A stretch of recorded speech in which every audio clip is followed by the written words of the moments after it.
নমস্কাৰ বন্ধুসকল, আপোনালোকে চাই আছে নিউজ.অসম।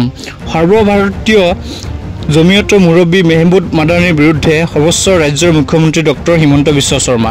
মাদানীক চলিৰ সমানো কেয়াৰ নকৰে বুলি হুংকাৰ মুখ্যমন্ত্ৰী। নগাঁৱৰ এক অনুষ্ঠানত অংশগ্ৰহণ কৰি সংবাদ মাধ্যমৰ সন্মুখত বিশেষকৈ জমিয়ত নেতা মেহমুদ মাদানীৰ বিৰুদ্ধে সচৰাচৰ হৈ পৰে ৰাজ্যৰ মুখ্যমন্ত্ৰী ডক্টৰ হিমন্ত বিশ্ব শৰ্মা।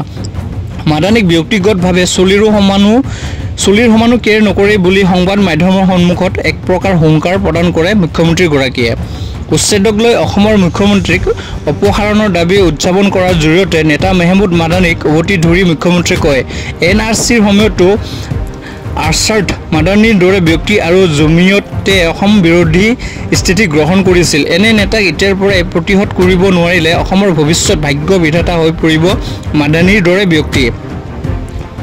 মাদানী নিজে এগৰাকী অসম বিৰোধী ব্যক্তি। অসমত মুখ্যমন্ত্ৰী কোন হ'ব সেয়া মাদানীয়ে দাবী কৰাৰ দৰকাৰ নাই। অসমৰ মুখ্যমন্ত্ৰীক অপসাৰণ কৰাৰ দাবী উদযাপন কৰাৰ নৈতিক অধিকাৰ নাই মাদানীৰ। টেট শিক্ষক নিযুক্তি দিয়াৰ সময়তো মাদানীয়ে বাধা দিয়াৰ চেষ্টা কৰিছিল। ইফালে উচ্ছেদ প্ৰসংগত মন্তব্য কৰি মুখ্যমন্ত্ৰীয়ে কয়, পৰ্যায়ক্ৰমেও আমাৰ উচ্ছেদৰ কাম চলিয়ে থাকিব। নগাঁৱতো উচ্ছেদৰ বাবে সম্পূৰ্ণ প্ৰস্তুতি চলাইছে নগাঁও জিলা প্ৰশাসনে। আনহাতে NRC পুনৰীক্ষণৰ প্ৰথমৰ পৰাই বিচৰা বুলি উল্লেখ কৰে মুখ্যমন্ত্ৰী ডক্টৰ হিমন্ত বিশ্ব শৰ্মাই। শনিবাৰে কেইবাটাও কাৰ্যসূচীৰ বাবে নগাঁৱত উপস্থিত হোৱা মুখ্যমন্ত্ৰী ডক্টৰ হিমন্ত বিশ্ব শৰ্মাই প্ৰথমে বেবেজেড নিৰ্মাণ কৰা নগাঁও চহৰৰ আদৰণি তোৰণ উদ্ঘাটন কৰাৰ পাছত জামুগুৰিত শ্বহীদ মনবৰ নাথৰ প্ৰতিমূৰ্তি উন্মোচন কৰে।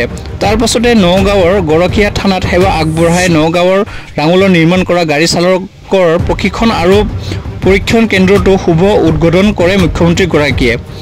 কেন্দ্ৰটো উদ্বোধন কৰি এতিয়াৰে পৰা পৰিবহণ বিভাগৰ কাৰ্যালয়ৰ বিপৰীতে প্ৰশিক্ষণ কেন্দ্ৰৰ পৰাই চালকে অনুজ্ঞাপত্ৰ লাভ কৰিব বুলি মুখ্যমন্ত্ৰীয়ে কয়। ইপিনে আগন্তুক নিৰ্বাচনৰ বিৰোধী শক্তি একত্ৰিত হোৱা সন্দৰ্ভত মুখ্যমন্ত্ৰীয়ে কয় যে পূৰ্বেও বিৰোধী বহুবাৰ একত্ৰিত হৈছে। এনে ঐক্য বিজেপিৰ বাবে ফেক্টৰ নহয়। বিজেপিয়ে বিগত 4.5 বছৰ কৰি অহা উন্নয়নমূলক কামৰ এতিয়া কেৱল সামৰণিহে মাৰিব।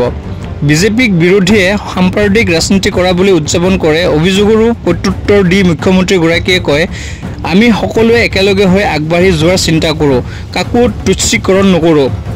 এয়া যদি আমাৰ সাম্প্ৰদায়িকবাদ, তেন্তে এনে সাম্প্ৰদায়িকবাদ আমি গৌৰৱেৰে কৰিম। নগাঁৱত মুখ্যমন্ত্ৰীৰ এই কাৰ্যসূচীত মন্ত্ৰী পীয়ুষ হাজৰিকা, যোগেন মোহন, বিধায়ক ৰূপক শৰ্মা, শশীকান্ত দাস, নগাঁৱৰ জিলা আয়ুক্ত দেৱাশিষ শৰ্মা সহ বিভিন্ন বিভাগৰ বিষয়াসকল উপস্থিত থাকে।